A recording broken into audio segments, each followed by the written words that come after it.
coming to you live from wherever. It's the Ticket Booth Podcast.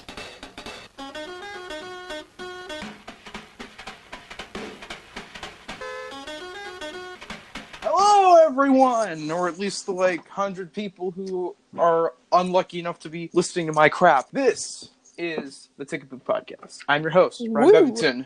Who we got here? Hello, I am Spangle. This is the kind of first time I've been on the podcast. There's a bonus episode that I was already in. My name is Matthew.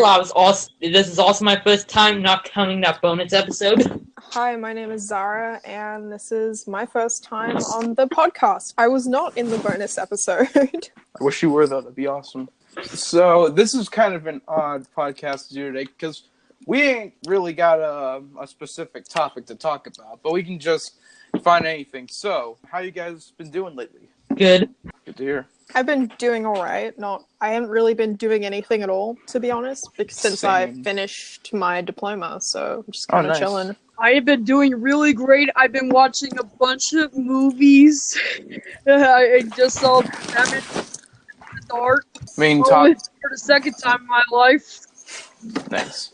The main topic I have to talk about today is of a certain film out right now that I saw a few nights ago that I think everyone should see. I'll talk real quick. The documentary. Won't you be my neighbor? Well, I suppose it's an invitation. It's an invitation for somebody to be close to you. The greatest thing that we can do is to help somebody know that they're loved and capable of loving. Won't you please won't you be my neighbor? Yes. Oh my god, I want to see that so bad. Yes. Me too! I'm really interested in Mr. Rogers. I only know about Mr. Rogers because of blaming on Jorge's videos talking about him. Oh yeah, he makes some interesting that's videos. where I've been hearing about him lately. I would have never known about Mr. Rogers except for Tumblr screenshots, and that's the only place I know him from, because here in Australia we do not have him. I've never heard of him when I was growing up, so it was I got Tumblr when I was 12, and I was like, oh, this dude seems nice. Yeah. Well, I mean, the documentary will show you how nice specifically he is. I sadly have not seen too many documentaries. This is the first one I've seen in theaters, and I was already expecting to love it ever since I saw the trailer. Was before Isle of Dogs, and then now seeing the movie in theaters, I was just I don't know specifically how to explain it. It's one of the sweetest movies that I've seen. It did a perfect job at showing specifically every great thing that he's done, and the use of footage and audio and stuff, just everything about it. Well, I mean, it's a perfect documentary. It's a perfect examination on the life of someone who pretty much we need right now in times like these. Now, I'm not going to get too political, but I mean, it's just that, let's just face it, we need that man in our lives now more than ever. Yeah, I get that. Yeah. Yep. Yeah, we really need a person like Mr. Rogers again. Yeah. And I'm less than man. But I mean, I just loved it so much, and I know that I'm not really talking too emotional, and so I guess maybe it doesn't sound like I loved it just because of the fact that I'm just fucking tired. That's all. But it's pretty much an amazing film, and it's just it almost made me cry. It made my mom cry. She was sitting right next to me with tears in her eyes, the entire movie, and it's just such a great, interesting story to follow, and well, pretty much I recommend anyone, if you have it playing near you at least. I recommend you see it over some shit like Jurassic World: Fallen Kingdom. Hey, that was decent. Wait, what? 2 was decent. Or, well, I can't comment. I don't really currently care for the Jurassic series. I've seen Park, at least. Hopefully. I've seen the first one in both Jurassic World movies. I haven't seen Lost World or Jurassic Park 3, and I probably won't unless it's for one of those rabbits where you watch shitty movies. I'm curious to... I want to watch Lost World soon, but only because Julianne Moore is in it, and for no other reason. Oh, what? Yeah. I mean, both... I didn't know that. Both Julianne and Goldblum, hell yeah. It's the most blessed combination ever. I'm hyped. Yeah, I've only seen the first Jurassic Park, and then I've seen Jurassic World, which I saw in cinemas twice. I haven't seen it since the theater, but I can imagine it doesn't hold up very well. I mean, well, I'm talking about World at least. Obviously, everyone loves the first one. Everyone's seen the first one. I love it too. I own it on both Blu-ray and VHS, so I am a true nerd. I only saw Jurassic World: Fallen Kingdom because my dad wanted to see it for his birthday the other day. It's just, I feel like I could see it just because I have Movie Pass, and it's like, like it doesn't cost anything anymore, but at the same time, I'd be wasting 2 hours of my life that I could be spent doing anything better. I wish I had Movie Pass. Like, we don't have that over here at all. I wish I had it, because I want to go see movies all the time, and I'm so poor. I got it for my birthday, and so far I've only used it on Won't You Be My Neighbor, and I'm planning on using, like, there are a lot of movies that's just like I would have seen if it weren't for the fact that, like, I'm sure that it's just that I probably wouldn't pay money for them, so just hand them a card. It's just that simple. And now I can just feel like I do my job more, I guess, or like, I don't know, just feel like I'm more of a movie buff now. I see more films in theaters. I haven't been able to talk about my experience with the Jurassic series since Go ahead, man. you two kept talking, but I'll say here. Oh, sorry. I'm sorry. The Jurassic Park book, and I've seen a few minutes of Jurassic World in one of my classes. And I didn't really pay attention to it. I was mostly on my phone. It really do be like that sometimes, huh? But I did feel bad because right after the tweet that I posted, I was expecting Sean Baker to like it, and I just talked about how I didn't like the ending, and then so I'm worried that he sees that and he's like, "Oh, this kid also trashed the ending to my film." Yeah, I mean, I don't think he's gonna really care that much. Sean Baker seems like he's pretty indifferent at this point. He seems like the nicest guy you'll ever meet, and I also find cool that he has a Letterboxd account. Yeah. I still can't believe he followed me. Oh shit. Yeah, you are lucky that he follows you. Yeah, I know. I literally asked and everything. Wait, you asked him? Yes, I added him. It was like a meme. Like, I didn't expect anything to come from it. My friends, we were all like, "Oh, just do it. It'll be funny." And then what happened is that I was like, at Sean Baker, I'm like, how many retweets for a follow back on Letterboxd? And then he just likes it, and that was a big enough deal for me anyway. But then, I checked my activity a bit later in the day, because I hardly ever check it, to be honest. And then it's like, Sean Baker followed you, and I was like, oh. Most of the time I forget the activity part of Letterboxd even exists. I mean, it's just... I don't know.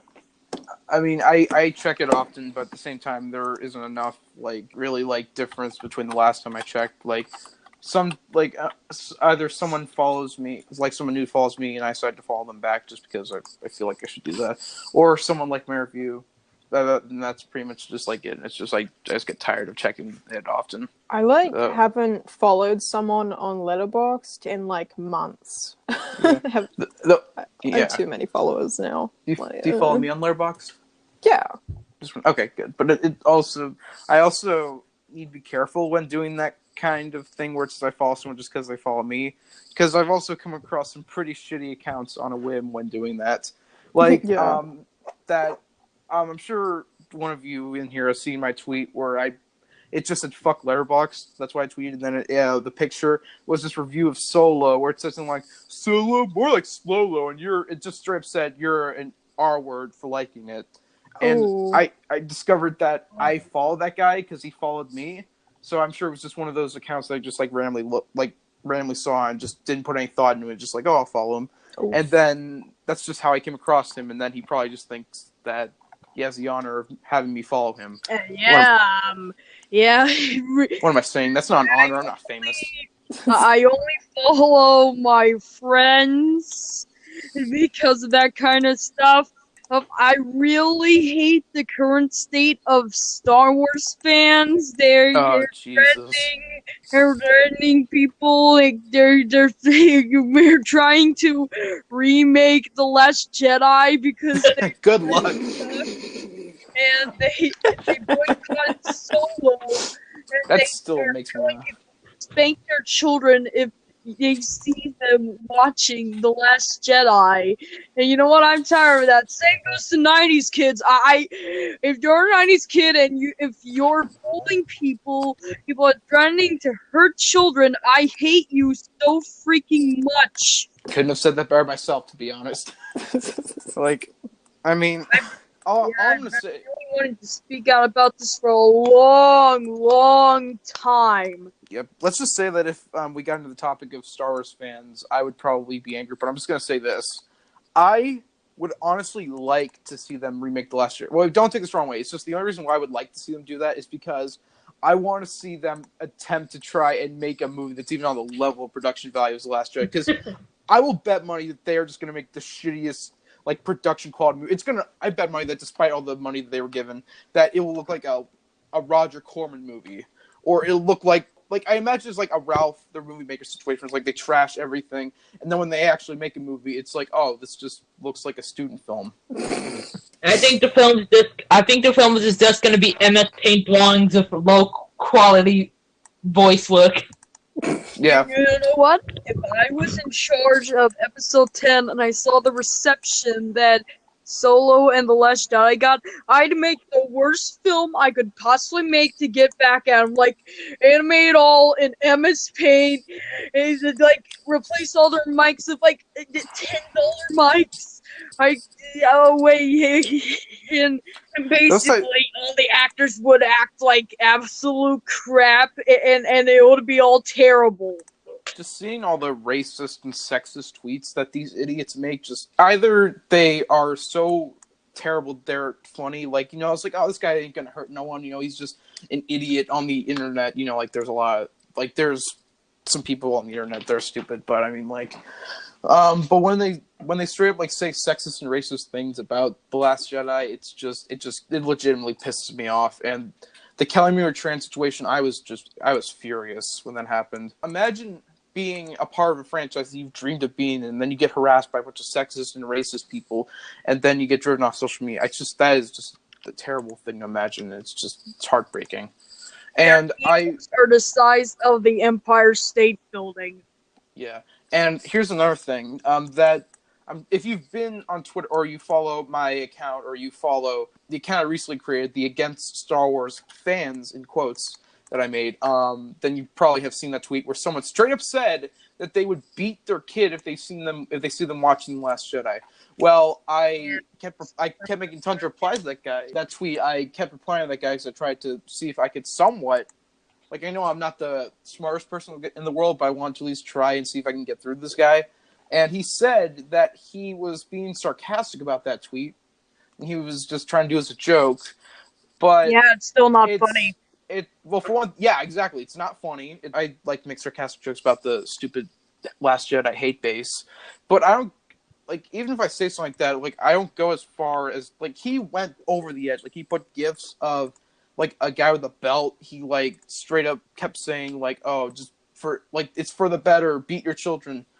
And that just went over the edge. Like, exactly, yeah, it's not funny. And when you joke about child abuse and the way that he did it, then people should take it seriously because it's fucking child abuse. And if you're going that far, then, like, you shouldn't be surprised if someone thinks that you're not joking.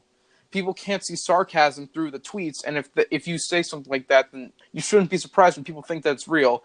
And he called me, and the guy who tweeted that, when I kept replying to him, he called me an idiot because I didn't understand the sarcasm he was doing. But at the same time, you shouldn't be surprised that people did that, because he straight up seemed like he actually was going to beat children with how much he was going over the edge. So I think he's the idiot. Yeah, like, you know what? I think we should all talk about the movies we have seen over the weeks before we got to here, the Ticket Booth podcast. Exactly. I like doing a segment on here where we talk about the movies we've watched recently, or just any kind of recent watches that we've done. Plenty of those. Same. Yeah, especially me and Matthew. We have seen a lot of films. Brian sometimes too. We have seen a few bad films, a few good films, and we have a lot to say. I'm on a lot of rabbit streams with these guys. How about first we talk about the biggest mistake in human history?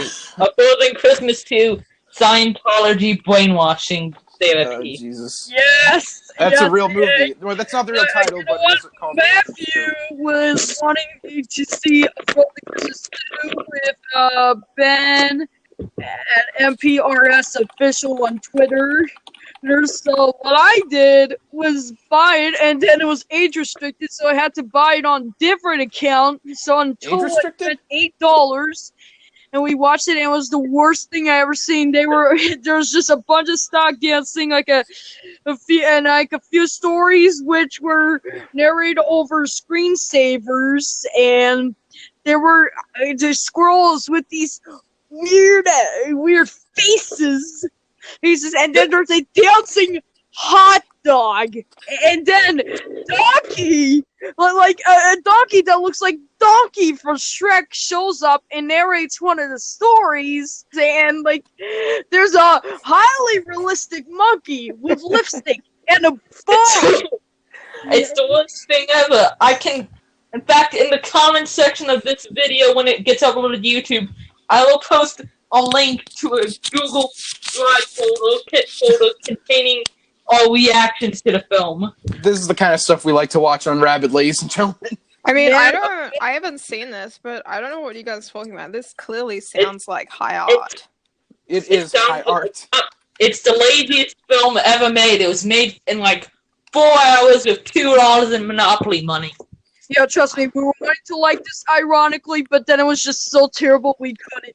At the end, Santa dances, but it's a completely different model from Santa. Like, they got more stock footage. Like, everything is stock footage, and like, it's one of the worst films I ever seen. Worse than the first one. There's no dancing. It's just narrated stories. But the second one is definitely worse. But the only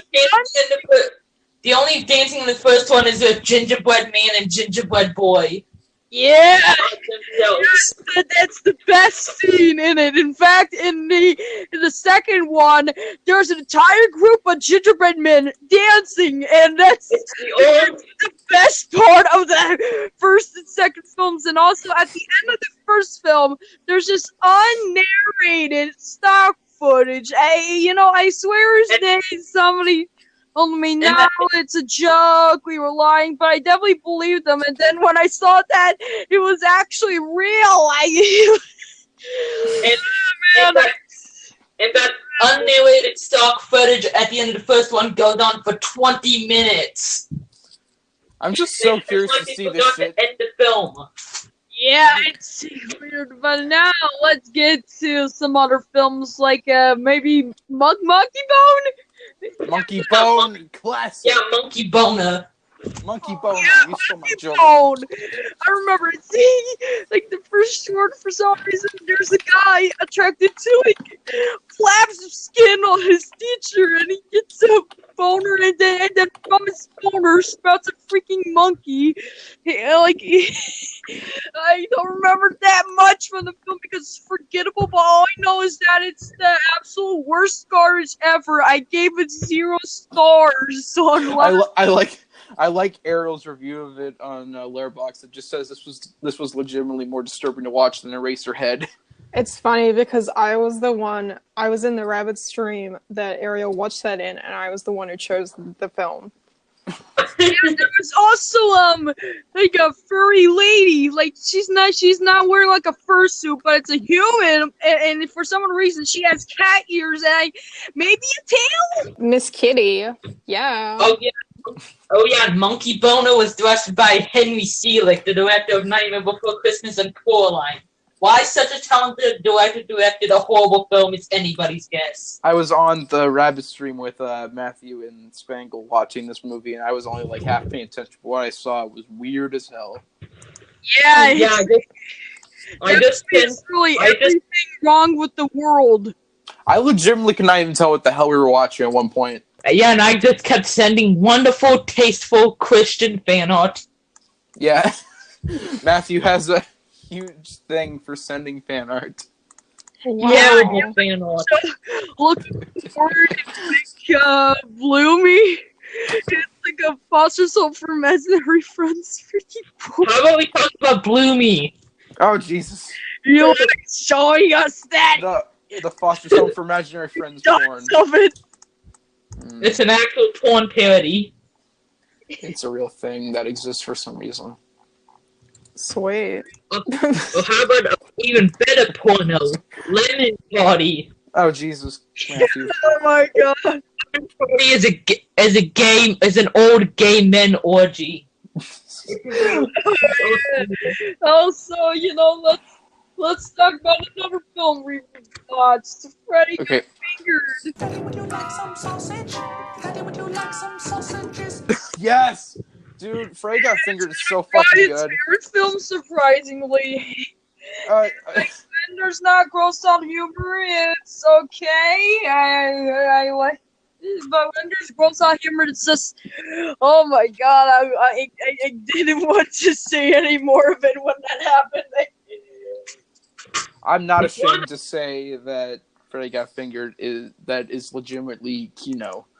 It's just that I understand why everyone if you hate that movie, that's probably the right opinion, just because it's technically like the worst thing ever made, but for some reason, I can definitely see that it's shit. In fact, the reason why I love it is because it's shit, because it's so fucking weird and just out there and crazy that I can't help but just love it. Daddy, would you like some sausage? Well, I'm glad I'm in the right opinion because I fucking hate it. It just gives me so much enjoyment because of how bad it is. It ends with elephant coming on a guy's father. Oh Jesus! Don't remind me. Buddy got fingered Too until the gross out humor. I'm not saying it's a good movie. In fact, it's not a good movie. It's fucking trash. But my god, it makes me laugh more than most comedies nowadays, and that's. Buddy Got Fingered is one of the worst movies I've ever seen, but unlike, say, A Frozen Christmas 2 or Monkeybone, I can at least say it's enjoyable ironically. Oh, yeah. I mean, it's just so weird. It's hard not to just laugh at how bad it is and how much it seems like Tom Green is just not trying. Daddy, would you like some sausage? Oh yeah, or at least trying to.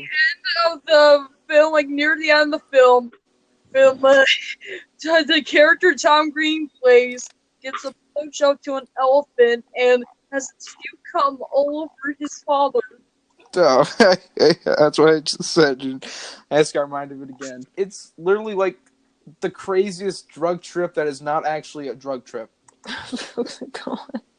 There's a part where he skins the deer dead, and he plays around his corpse after he got rejected with "I'd like to teach the world to sing" in the background, and that nothing does not make me want to buy a Coke. There's songs playing every 5 minutes in that movie. They even play the same songs over the course of the same half hour. And it's so Freddy Got Fingered is just an interesting movie to talk about. You can't even tell what the hell even happened. Is Tom Green just this incompetent, or is he just not trying? I like to believe he's severely incompetent. Well, no, that's probably why. It's just that his incompetence is enjoyable to watch. It's enjoyable to watch him act like an idiot and just do crazy shit. Oh yeah, and after the stream, we found art for it, a Criterion art for it. That is the best circumstance to happen to us. Daddy, would you like some sausage? Also, let's go to another film. What about that WWE Flintstones film? Oh, yeah. I'm still playing my rabbit of the Scooby-Doo WWE movie. So bland, I forgot most of the stuff that happened in it. Oh god. It's just such a meme. How about we talk about Wacko's Witch and how Yakko and Wacko Warner can defeat Thanos? Yakko and Wacko from Animaniacs, they can defeat Thanos. Okay, this is getting insane. You want to talk about a good movie? Started making Infinity War jokes, and I did this. A death scene happened in a movie that we were watching, and I just cracked Infinity War jokes for 30 straight minutes.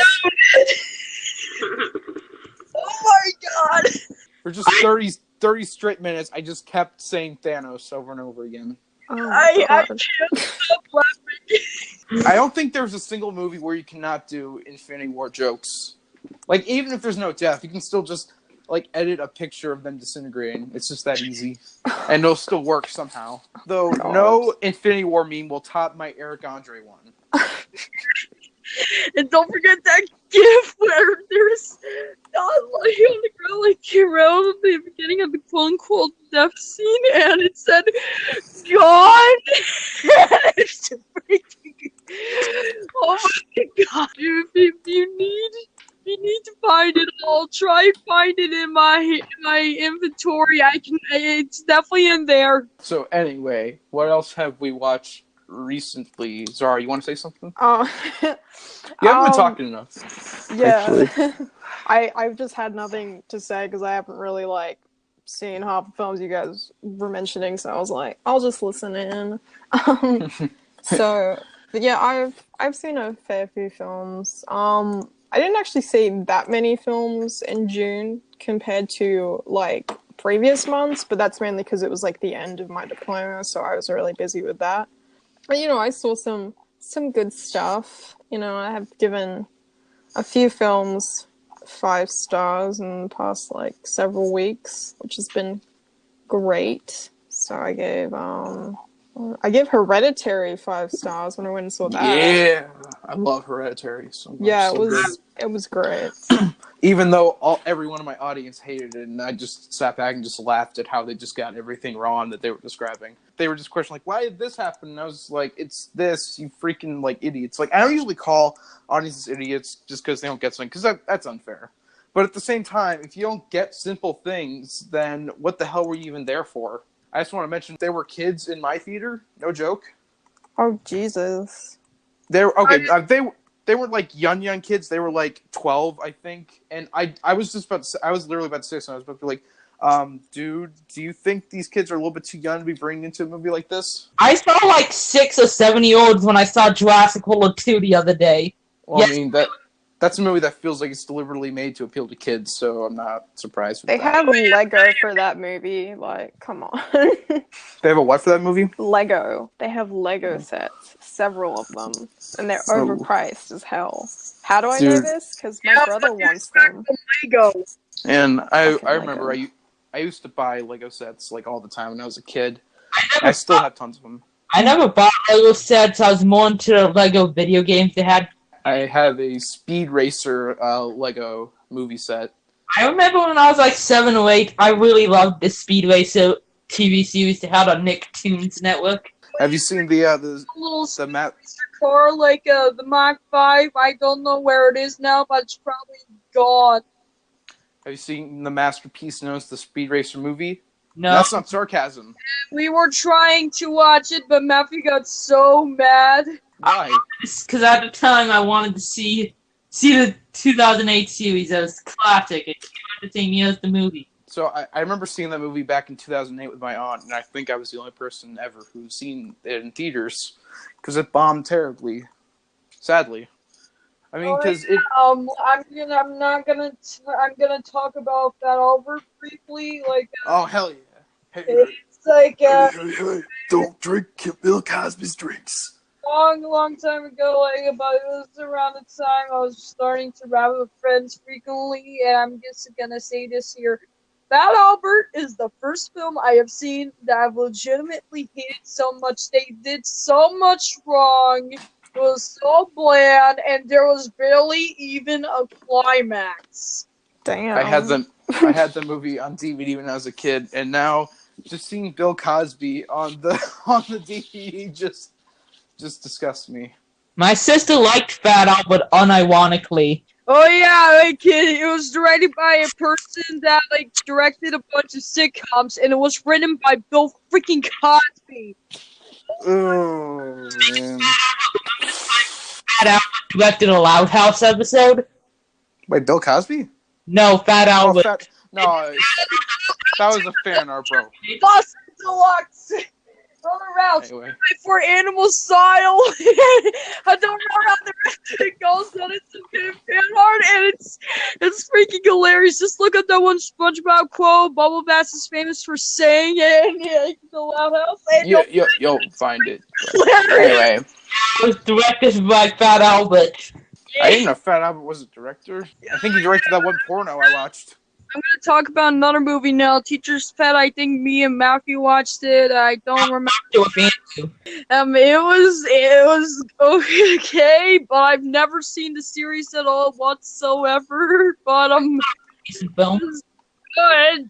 Too bad it freaking bombed. But hey, at least it wasn't meant to have sequels. But here's the thing. It has the God and Savior Nathan Lane as the main voice, so... blessed. Oh yeah, what's the movie we could talk about? Some of the ones I've seen that, that are interesting, at least in the past, like, about a week or two. I watched Evil Genius. I sat through and watched that whole thing.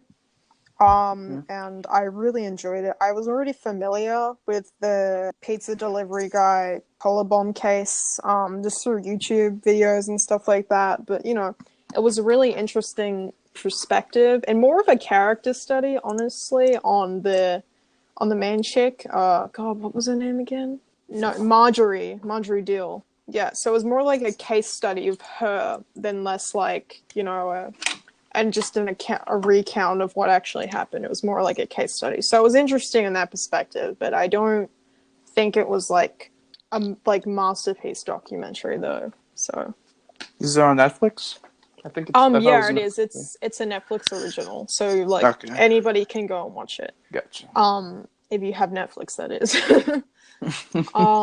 Let's talk about a movie we've seen the night before, Talladega High and Talladega Nights. I'm so sorry, I keep confusing nights with heights, and I freaking hate him because Matthew had that in his review, and I'm so sorry. I have disgraced humanity, and also it was okay. It wasn't. I don't know. For some odd reason, it wasn't that funny to me. I'm just not interested in stuff like country and NASCAR, even though I live in Virginia. Oh, you were talking about Talladega Nights. I can tell. Yeah, Talladega Nights. Shake and bake. Yeah, I have not seen that. Brilliant, and Matthew just said, "Yeah, Sponge called it Talladega Nights." I mean, Talladega Heights! Talladega Heights! Yeah, that's my entire Letterboxd review. His review, and yeah. Anyways, alright, as of yesterday, I had seen the entirety of the original Batman quadrilogy, but I decided to watch Batman before the bonus podcast of Batman Returns before this. And let me tell you here, the first two are freaking amazing. In fact, Returns is better than what I thought it was, but Forever, it was okay. And Batman and Robin, average. It's not Batman, Robin. I would watch the first two Batman movies if I actually cared about superhero movies. Okay, I've seen a lot since last podcast, but I'm going to try and go through them quick because I'm sure you guys don't want to be held up here all day with my dumbass. So the first one I watched was 12 Strong, came out early this year. I was bored through like all of it. I mean, it's a good story that deserved a better movie. I think it would have worked better as like a documentary or something, but Michael Shannon is in it, so that makes it at least somewhat more tolerable. Just put Michael Shannon in more bad movies, and then it can be more tolerable at least. Then the next day I watched... I'm getting into Woody Allen's filmography pretty much, and the next one I watched is Sleeper, his sci-fi comedy. Really good, really funny. Next I watched really underrated movie that I recommend pretty much everyone check out, Midnight Cowboy, John Voight, Dustin Hoffman. It's amazing. Won Best Picture, sadly isn't remembered. I mean, like, not necessarily remembered. It's just not remembered at all, despite being both Best Picture winner, and it just got released on the Criterion Collection. So, I mean, if that's not good enough reason, then I don't know what will be. So just check it out. It's freaking underrated. Came out in the 60s. Akira is on the Criterion Collection. I discovered that last night, and I will not stop reminding people that an anime was once on the Criterion Collection. Like, it was back when Laserdisc existed. Remember the Laserdiscs? Yeah, the Image Spun Scent was on Laserdisc. And then I also watched the first Hot Tub Time Machine for the first time. Really enjoyable. In fact, I'd go as far as say like I just really, really enjoyed it. I thought it was. I mean, it's probably more of a guilty pleasure, but it's just that I found it like funny, and I thought that that the time travel aspect was like I just thought I liked the bond between friends and how it was more also like a bond between friendship type movie, I guess. I mean, but it's just hard to describe, and it's also don't watch the sequel, which we'll get to in a second. Next day, I watched for the first time The Sixth Sense. Ashamedly to say, it's like I just said, it was my first time, and I fucking adored it. So good. Back when M. Night Shyamalan was like actually good, although I'm hoping Glass is good because it's supposed to be pretty good. And later that day, for my 800th film on Letterboxd, I decided to watch the biggest film that I'm guilty for not having seen, Citizen Kane. Oof. Which is also amazing. Of course, it's fucking Citizen Kane. But it's just the thing is, I don't think enough people like talk about just what makes Citizen Kane great. It's just like it's known as the best movie ever made, but not enough people talk about specifically what makes it great. It's probably the most well directed movie I've ever seen. It's just for them able to do that in 1941. It's just so impressive. I mainly like it for the innovative filmmaking technique and nothing else. Oh well, you gave it 4.5. Yeah, I liked most of it. It's mainly just the techniques that I like. No offense, but Barbie and the Diamond Castle is a better movie than Citizen Kane. I can see that, definitely. And next day, odd movie to watch after Citizen Kane, I watched the Disney Channel movie Descendants, just because I went over to a friend's house, and me and him like to torture ourselves with those shitty Disney Channel movies. So we watched one of them. Tonight, me and Sponge suffered through a Frozen Christmas too. So we watched one of them, and it's just throughout like the entire movie, I just wanted to cut my fucking dick off. Oh my god, if you want to watch a crazy Disney Channel original movie, they just released one this year, and it's called Zombies, and it's a musical. Oh my god, I've seen that. I watched it. But the guy that looks like Jared Leto! I haven't watched it, but I already know it sucks. It's currently my least favorite film of the year. Monday when I get back into live tweeting, I'm definitely gonna do that one. And basically, the main character looks like the fucking Joker. Look, Jared Leto's Joker looks like the kid in the film Zombies, and anyways, yes. I didn't hate it. Like, that's the thing. I enjoyed it. Like, it's not good, but it's so wild that it's just fascinating to watch from its concept alone. Like, there is so much to unpack within that movie. Like, it's trying to be like a race metaphor and talk about racial relations and segregation, and it's crazy. Like a Disney movie, which Disney has never been known to handle race very well. I mean, look at Pocahontas. Well, Zootopia. I mean, if you're going to handle race, then you shouldn't do it with freaking zombies. I'm sure it's a better, I see, what am I talking about? But I mean, metaphorically, then it's not going to work as much. You should do it. I like Zootopia a lot, and I think it's a good movie. But I don't think Zootopia is the best. I still don't think Zootopia is a good example of Disney dealing with race relations. Like, it works on a surface level, but considering they use animals as the metaphor, animals have a biological reason to be afraid of predators because predators will literally eat them. Whereas, like, humans, we don't have that at all. So it's just, it doesn't really work on a deeper level. So it's more like just a surface thing for little kids. And while it's still a really enjoyable movie, it's just, I still don't think it handles the subject matter as well. If it used, like, a different, like, thing for the metaphor, you know? Oh yeah, and also speaking of the Batman films, because of Batman and Robin, they never released this film called Batman Unchained, where the villain was a scarecrow and uses, like, freaking toxins. He brings back the Joker to life as a hallucination in Batman's head, while Harley Quinn, which apparently in the song would have been the Joker's daughter, tries to hunt down Batman. I mean, it was Joel Schumacher. That sounds amazing. I love how Joel Schumacher continuously apologizes for that movie. Or no, for Batman and Robin. But Yeah, it's Joel freaking Schumacher, so then again. But yeah, I want to see Warner Brothers revisit this concept in the future after they realize the DC Extended Universe is a sinking ship. Well, pretty much. So what you're saying is that you want a Criterion collection of Batman and Robin, right?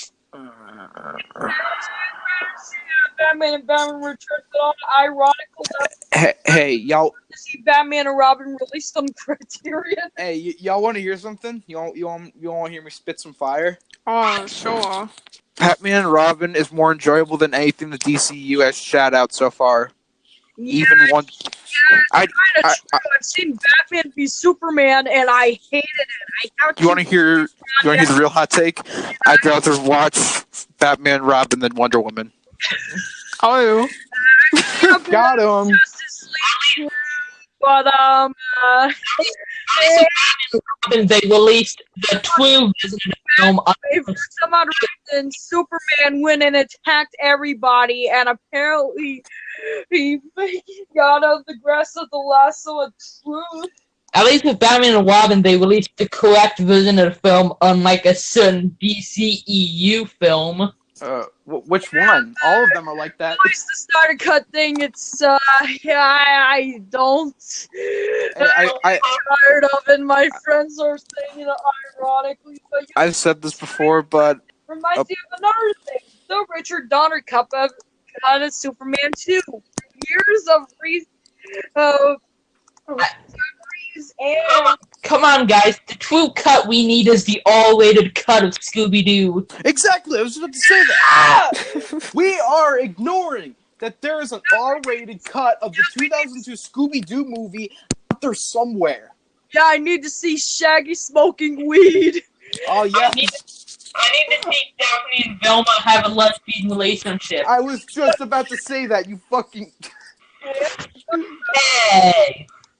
Yeah, more about the Richard Donner Cut. Yeah, real movement and a bunch of things that came to fruition, and I love that a movement. It's also the only version of Superman 2 I've seen, man. So I don't know if my favorite scene was kept in the original version of Superman 2. It was this part where like Superman's dad just randomly comes out. It says "my son" before electrocuting him, and it was so freaking hilarious.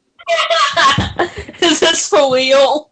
I think it is. I remember it from the film.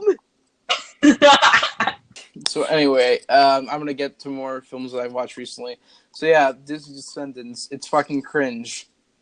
It's 2 hours long, and I don't know why it's almost 2 hours long, because it's just... Isn't it because it's a musical? So is Zombies, and that's an hour and a half. I thought Zombies was like 2 hours. Well, that's how it's listed on Letterboxd. I don't know who the hell put that up. I made an edit of the one kid that looked like Jared Leto, and I written it on his head in cursive, damaged, and I freaking love it to this day. It's the best thing to ever exist. Though I'm just gonna say this, considering how much the main kid looks like the Joker, way better Joker than Jared Leto. So that's like such a low bar. Anyway, next day or a couple days later on Rabbit, with Spangle and Matthew in here, and with Kyle. He's been on a couple other. He's been on a few other podcasts. On Rabbit, we watched South Park Bigger, Longer, and Uncut, which was a rewatch of one of my favorite movies. Film. It's so fucking good, and I love South Park with all my heart, and I always will. It's second only to The Simpsons movie as my favorite film based on a TV show. Yeah, the Bigger, Longer, and Uncut teaches a good lesson about how far protests can get and why you should do it too much.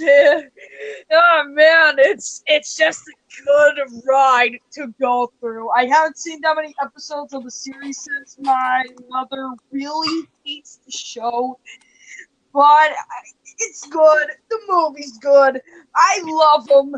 Next day, I for the first time watched classic comedy at Caddyshack.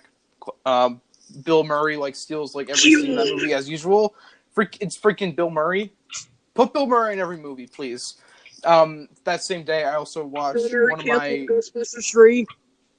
One of my new favorite movies, even though I just watched it a week ago, still it's slowly becoming one of my favorite movies. Just a second, I'll be right back. I need to go do something real quick. Okay. Three Billboards too. And no, it's Tootsie with Dustin Hoffman and Bill Murray. Freaking fantastic movie. And I'm gonna try and get the Criterion Tuesday, because I think I might be heading down to Barnes & Noble Tuesday for the Criterion sale.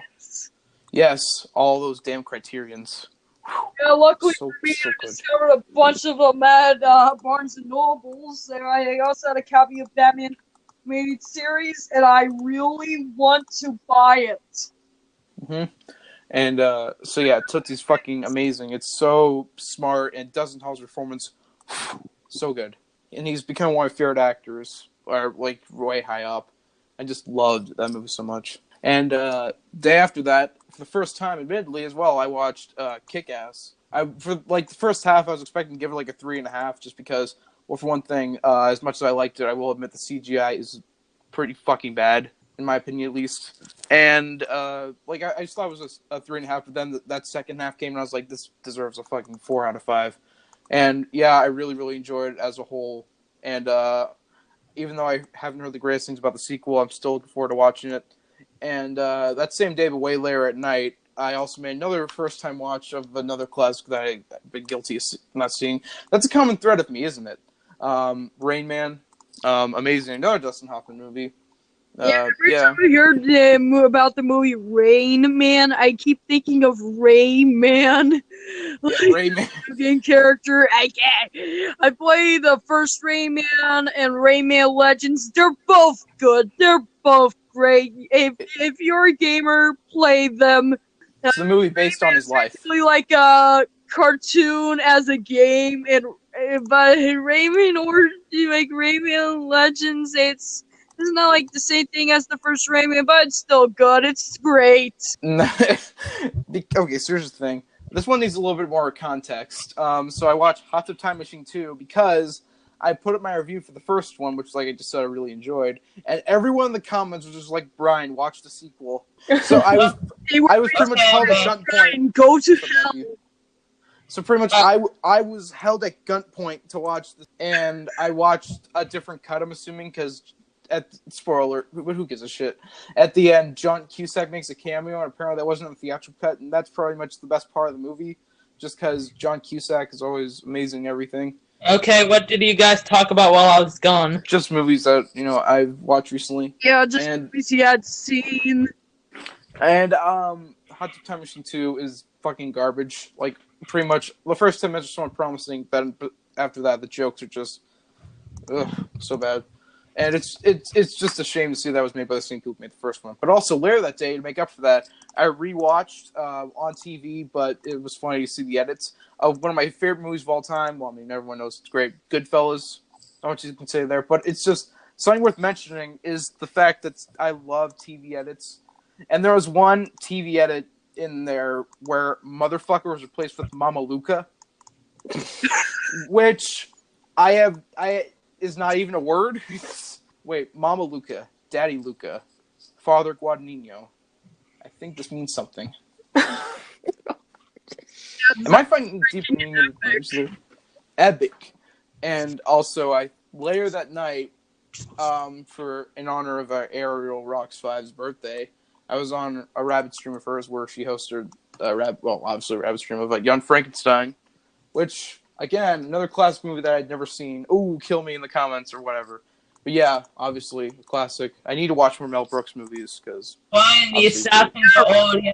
I really need older films like, obviously the Dracula and Frankenstein films. I've heard there's a lot of inconsistency with it, mostly because there wasn't access to films like VHS or DVD or Blu-ray or 4K Ultra HD or digital or Betamax or Laserdisc or Virtual Boy. What about CED, the low-budget Laserdisc competitor from the early 80s? Yeah, Laserdisc. Criterion Akira only on the Criterion Collection. Let's just sit here and talk about video formats for the next 4 hours. Buckle up, kids. God. Just kidding. Just kidding.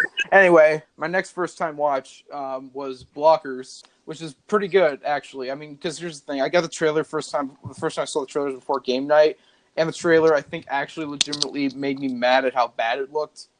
And seeing the movie, and it's actually pretty... Like, people had told me this movie is sweet, but my God, it's heartwarming. It makes us heartwarming with, you know, jokes that are kind of raunchy, but, I mean, they're funny raunchy. Like, they're the type of raunchy jokes that I like, and, you know, it kept the tone consistent, at least. Well, for the most part, at least. Maybe sometimes they could have handled the tone a little bit better, but other times I felt that it stayed somewhat consistent, at least. And one of the daughters is gay, so that automatically makes it a great movie. Hashtag gay makes great movie. That's true. That isn't sarcasm. Yeah, it actually is true. All of the best movies in a certain... Like, most of the best movies in a certain year have gay people in them. 2017, Call Me By Your Name. 2016, Moonlight. You get what I'm saying. 2015, Carol. You get what I'm saying here. Yeah. And also later that day with Matthew and Spangle. I'm on a lot of rabbit streams with these guys. We rewatched another one of my favorite movies, Toy Story 2. My favorite out of all the Toy Stories. Better than 3. I love all 3 of them, but Toy Story 2 is just the best in my opinion. And the next day in theaters, I saw the movie I talked about at the beginning of this podcast, Want You to Be My Neighbor. Again, fantastic. Go see it. And a couple days later, for the first time, I watched the 2011 Best Picture winner, The Artist. It's a shame that it was forgotten like right after it won because it is phenomenal. Like, it's so beautiful and magical, and it got me to it got me in where I wanted. I don't know, it's hard to explain. It's just like it feels like a movie that was made for me and just made for film lovers in general, and I love that about it. And it deserved Best Picture, and it's sad that it's not remembered because it should be, in my opinion. So those are all the movies that I watched recently, and I'm sorry if I went on for too long, but we need to fill this up with something. So maybe I'm going an hour in-depth analysis on why Batman Returns is one of my favorite films. I don't know about an hour long, but I mean... How about a 12-hour-long analysis on why A Frozen Christmas 2 is the mistake a human has ever made? How about a 12-hour analysis on why Freddy Got Fingered is the best movie of all time? Would you like some sausage? Oh yeah. Also, I want to see if Christian Food's conversion therapy is a real thing or not, because I really want to watch it with friends. Spangle has a huge obsession with Scientology. And watch it with Matthew, Brian, and Kyle. I want to force everybody I know to watch it, but sadly I can't find anything on it. All I can find is the art for whatever the DVD was. I don't know if this is real or if it was a meme, but I just want to watch it. Also, for some odd reason, there's a Karen. I think that's like supposed to be an atheist for some odd reason. He's also a doctor, you know. Oh boy, vaccines are bad. They good. Make my child loosen up. You know that crap. You know what? Never fall for that crap. Get your child vaccinated. I genuinely have no idea what the fuck you're talking about, but I like where you're going. We need to go out like a year-long search to find Christian Fruit's conversion therapy. I don't know where that just went. I have no idea either. How about on why Annoying Owen's Whip Nene is the best video on YouTube? Oh my God, Matthew. No. It's time to stop, Matthew. Where are your parents? Time he puts on this video of doing the Whip and Nene. Annoying Orange made a Whip and Nene video because relevancy. Oh yeah, there's a war going on. Like Brian, Matthew, me, and Context and Seba battle. Who's better, Luna or Luann? Well, that battle ended, so We need to let the meme die, as all memes should. Videos of them stabbing or like burning Luna. I mean, I don't really care, but they deserve justice. They're taking I don't care anymore. You got Luann on a paper and drowned it in a sink and then threw it in the toilet, flushed it. You know what was the background music? The annoying orange with their nene. And that's the best thing I have ever thought of. Thank you, Matthew, for reintroducing me to this masterpiece. Annoying orange nene's Kino. Well, okay, this conversation's taking some weird ass levels. Like a word to describe the greatest movie of all time. Definition according to Urban Dictionary, but that's the way people are saying it. So, all right, whatever there's lemonade, I could try it. Yeah, Okay. I'm making up metaphors, and I hate it too. I have caused silence. Okay. Okay. So, this conversation this podcast is just going in some weird ass directions. Yeah. God. Zara, you got anything to talk about? I feel bad you're not talking as much as you probably should. Oh, it's alright. Basically, I just, I've been watching a fair few movies, since my diploma ended and trying to get back on track. I've seen like 3 movies in cinemas recently, which I was really happy about. Just Ocean's 8, Solo, and Hereditary most recently. So, and I found all of those to be really enjoyable for different reasons. Hereditary is the best of the 3, but still. What are your thoughts on all the hot women in Ocean's 8? Good stuff. Oh, exactly. Yeah. Hell yeah. Oh yeah. Hey, let me think here. I'm worried I look like a pervert when I just said that, but I mean, but still, you can't deny that there's some pretty attractive women in that movie. And also, we should, as Mark said in our podcast, we just admire that it's a female-led comedy that does not star Melissa McCarthy or Amy Schumer. Just applaud. Yeah, that's good. Yeah. I desperately need to see Incredibles 2 and Won't You Be My Neighbor, Amy. Oh my god. Incredibles 2 is Kino. Yeah, I haven't seen Incredibles 2, but I might be seeing it tomorrow. Depends. Okay. I'm gonna try and I'm trying to focus my efforts on getting the Batman animated series DVD. So yeah, Incredibles 2 was great. We talked about that on the last podcast, but in short, it was great. I honestly have no idea what other topics we could have. Australia seems fucking awesome. You guys have better rating systems than us. Like me and like I said, another member of the podcast on here is Australian. So on one episode, we talked about Australian rating systems and how they're much better than American rating systems. Oh yeah, they're so much better. It's really a lot easier to categorize films. And also it's like it is a bit government based. Like our rating system is like controlled by the government, which is like the one negative I would say. But the system itself is really good because it's much easier to classify films, and also like hardly any movies get like restricted over here. Like we don't really end up having like that hard R put on a lot of movies, to be honest, because our R is like your X, or NC-17 or whatever it is. So I don't know. Whereas like our R, like your R is like our MA-15 plus. So it's like and it's a lot better. I'm just gonna sum this up with a quote that the Australian member on here had, who's been on most of the other podcasts, that how all the Die Hard films are the same ratings as the Harry Potter films, which I think is genuinely awesome. Oh yeah, they probably are, to be honest. It's like how I remember I was having a conversation with someone.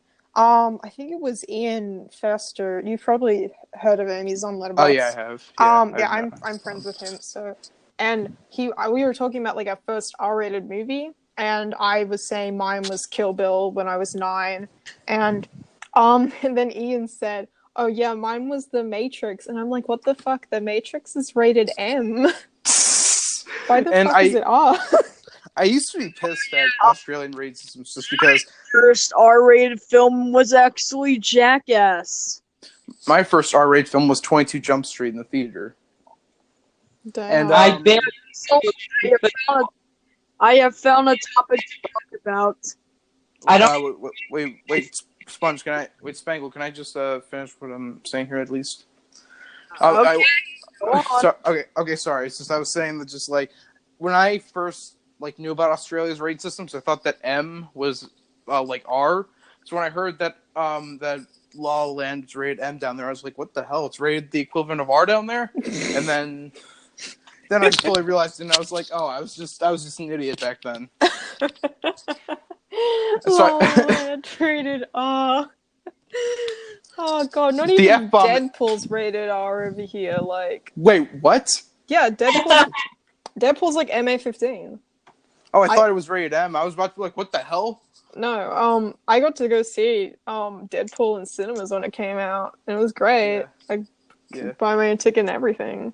Because I remember like a bunch of people at the time were like, American friends are like, oh man, I can't go see it because like my parents aren't willing to take me, and it's like I can't get in because I'm not old enough, and I'm like, haha, suck shit.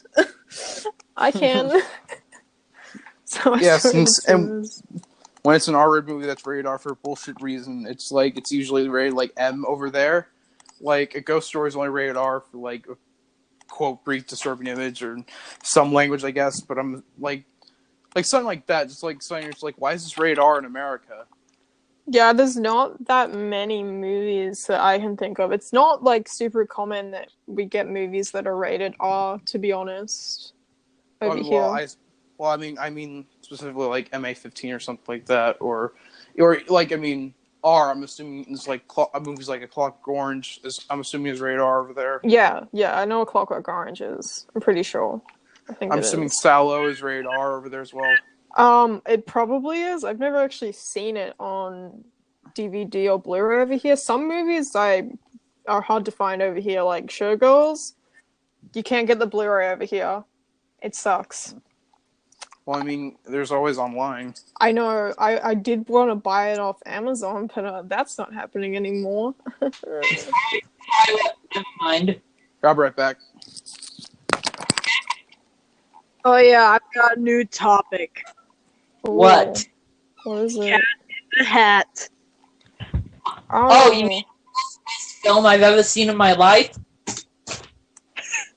It was alright, but it definitely strayed away from the source material a lot. I don't really hate Cat in the Hat. I really hate it. That it was around, and sometime sooner or later it's gonna get outdated, and stages of it are probably starting around now. Damn. I'm just on JB Hi-Fi's website, which is like a store in Australia. It's like a franchise chain store. It's kind of like Best Buy, I guess. It's kind of like that. You guys have that, don't you? I think. I don't know. It's like that. You know. Yeah. So they sell like Blu-rays and everything like that. I'm just kind of looking because I'm just curious to see, like, you know, the ratings, because they show the ratings on the site, so it's just really easy because it's Australian. So it's like if I went to IMDb to look up the rating of a movie, I'd get the American rating. So it's like it's easy for me. Like, yeah, like how Brian mentioned, the Die Hard collection is rated M. All of them, every single Die Hard movie is just rated M, which is like a lot of fun. I started my in-depth analysis on why Batman Returns is the greatest. No, Batman and Robin is one of the greatest cinematic masterpieces known to man. How about we do a frame-by-frame analysis of the Criterion Collection Laserdisc of Akira? Yes! Oh, sir, I was just looking, and they've got these special limited edition packaging now of Reanimator on Blu-ray for like $40, and it looks sick. Hey, what up? What I miss? I'm just talking. Cool.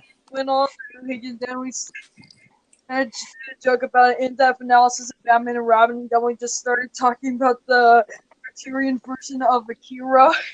Oh yeah, they released Akira on Laserdisc Criterion. Just like, but the best analysis about Laserdisc. The best Criterion is Armageddon. Michael Bay's Armageddon was fucking released on Criterion. No joke, no irony. I know it was, and it hurts me every day. Well, I mean, it was only on DVD. Imagine if it was like a regular Criterion release rather than just... I want Criterion to re-release RoboCop into the collection because it was also originally on DVD back in the day. Oh, really? The collection. Yeah, it was. You can see it on their website out of print. Same with The Man Who Fell to Earth, the Nicholas Roeg film with starring David Bowie. Oh yeah, the David Bowie film. Yeah, that was also on there as a DVD, and I really would like if they re-release those into the collection.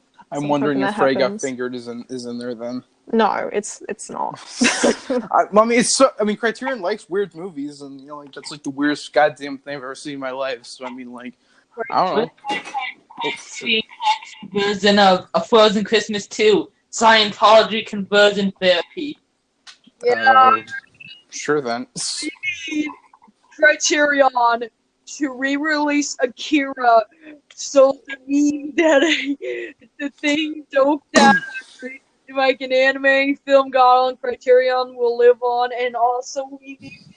Oh, if they're gonna release anime, they should release Shrek, Shrek 2, Shrek 3, Shrek 4, Shrek 5. Speaking of Akira though, like, jokes aside, I don't think Criterion could actually re-release it because I think the rights have been held by a long time for the studio who's... I can't remember which one it is, one of the big ones, you know, who've been trying to make the live-action adaptation that's been in, like, development hell forever. So I don't think we're going to see a new Blu-ray anytime soon, especially from Criterion, of all people. I mean, no, they re-released the Blu-ray in, like a steelbook a year ago. Version of Akira, where the guy says, "And I promise tomorrow." or like the...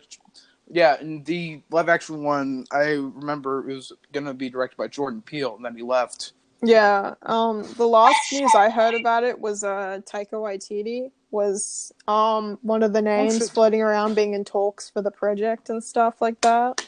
I haven't seen Akira, but I don't know if it's like the type of thing that Jordan Peele or Taika Waititi can get a hold of. I think they're perfectly capable of it, but I do think it's just a really hard source material to adapt in general. I mean, I've seen the film. I haven't read the manga it was based off, but the manga is like 6 volumes long, and it's really thick, and the movie isn't even like a quarter of like everything in that 6-volume manga. So in general, like, Akira is super hard to adapt just from the manga alone. So adapting it into a live-action film is probably going to be even tougher than doing it as an animation was. So that's why I'm not surprised it's been in development hell for, like, forever. We should be lucky that we got the original film then. Well, I mean, technically original. Yeah. One day I am going to get the Laserdisc version of Akira from the Criterion collection. Why not the Laserdisc of Paul Blart Mall Cop collection? What about the Laserdisc Criterion collection of Bloomy? Oh, yeah, also, I don't think they re-released this in canon Criterion, but it was once a Criterion. I saw the Laserdisc version. Yeah, I think it was on Laserdisc for Criterion. Remember, Laserdiscs? Retweet I posted in the chat besides Akira. Remember, Laserdiscs? Yeah, we've been talking about it for a bit. Yeah, I am never going to stop talking about how an animated film got onto Criterion. How an animated movie got onto Criterion? There's quite a bit of animated movies in Criterion. Fantastic Mr. Fox. Jellyfish Eyes. Oh, yeah. Everybody in the meme chat. Well, meme chat is the chat where me, Matthew, Brian, and a few others hang out. One day I'm gonna force them all to watch all the anime guys that put into Criterion collection to make them suffer for ridiculing an art form for no reason over a long stance of time. Okay then. These days, I'm gonna make my real life school friends watch A Frozen Christmas 1 and 2. Okay then. I'm going to force them to watch Batman and Batman Returns. They're But in all seriousness, I just a little joking about it. But they are great movies, and I do recommend them to anyone who hasn't seen it yet. But as for the Schumacher films, Batman Forever, Batman and Robin, it's basically up to you. They're okay, but if you don't want to see them, don't see them. It's definitely not going to picture ideas on it. I'm Dude. gonna make everyone in the meme chat listen to Annoying Orange Whip Nene on loop for 2 hours. Let's talk about the time that Matthew had a dream about a highly realistic Annoying Orange 4. Oh, Jesus Christ. I know, it was horrible. But, wasn't it a rabbit stream with Miko and Brian, or was it by yourself for good reason? Oh, Jesus. And, that reminds me... Answer me, and I'll just ask him after this. So, yeah. Any other topics that we can talk about, if any? I don't know, it's getting here the time I usually get ready for bed, but I guess we can talk about it for a little longer, or at least until the 12 a.m. Let's go back to my Portal of the Maze. How about we talk about Puppet Steve? Oh, Jesus, Puppet Steve. What's Puppet Steve? Okay, so basically, do you know the Angry Video Game Nerd? I've heard of him, but I've never watched a video of his. So there was this YouTuber back in the day who pretty much ripped him off. He drinks the alcoholic beverages. He says the nasty words like the... Okay, so basically, there was this YouTuber back in the day named the Irate Gamer who basically pretty much just, copy-pasted the style of the Angry Video Game Nerd. It's basically the Angry Video Game Nerd, the worst, and for some odd reason, and once he went to being a Skylar's channel, and then he went to Puppet Steve. He's also doing a kind of reboot thing to Irate Gamer, but he's still doing Puppet Steve. So basically, what that means is that his channel is now based on an OC kind of this. It's basically like a video that's introduced by this hand puppet of Steve from Minecraft. Okay. And that's basically all he's doing nowadays. That's something. Gamer, but let's now talk about the masterpiece that is Beverly Hills Chihuahua. And one of my friends said it, Blu-ray is set up like a Criterion with the insert art. Beverly Hills Chihuahua is kind of a part of Criterion. So who remembers DVD games? I don't know. Yeah, I don't really remember them. I was fairly young when they were hip and cool, but there was one saw Wallace the Gromit, Curse of the Rare Rabbit DVD game. One day we're gonna have to rabbit that. Dude, I was all over DVD games when I was a kid. Every time a movie that, a DVD that I owned had, a game and the bonus features, I was just, all over that. I just played that shit so much. The main ones I can remember is on the Madagascar DVD. They had this, game where you play as, the penguins and stuff, and, I remember other DVDs having that, but I can't think of it off the top of my head. I think I actually have the same DVD. I also like DVD bomb games on my Garfield DVDs. I once bought Garfield It's Real Fun Fest and Pet for live tweet. Yet I haven't done it because my old account got shut down and I've gone on a hiatus from live tweeting. But when I get back, I'm definitely gonna live tweet them. Wait, Zara, weren't you gonna say something before? Yeah. I was just gonna say I remember DVD games. I mainly remember I think there was a Shrek one on one of the DVDs. I know there was Far Far Away Idol. That was always fun. Oh, yeah. A classic. But I think I remember I had this copy when I was a kid of Barbie and the Magic of Pegasus that came with a newspaper for free. Really? Yeah. Nice. I don't have it anymore, but I do have another DVD of it. The Barbie films are key now. Yes, they are. Legitimately. But yeah, I remember there was like a game on that version, and I don't think they have it on the copy I have now though. But I can't remember what the game was, but I know there was one on there, and I played it a fair bit. So that was always fun. Okay, so anyway, I guess this is the end. I had fun talking with all three of you guys, and I hope to talk with all three of you guys again soon. Yep, sounds like a good plan to me. Yeah. See we do that again. So anyway, see you guys next time. Ciao! Bye. See ya. Hit up Zara, Spangle, and Matthew on social media. And So, hit me up on Grindr. Make sure to swipe right. Wink. Be sure to check my Letterboxd for great reviews. And by great reviews, I mean jokes. Mm-hmm. Like my coming in-depth analysis of Batman and Robin. So bye, peeps. See you next time. Bye. Bye. See you next time, guys.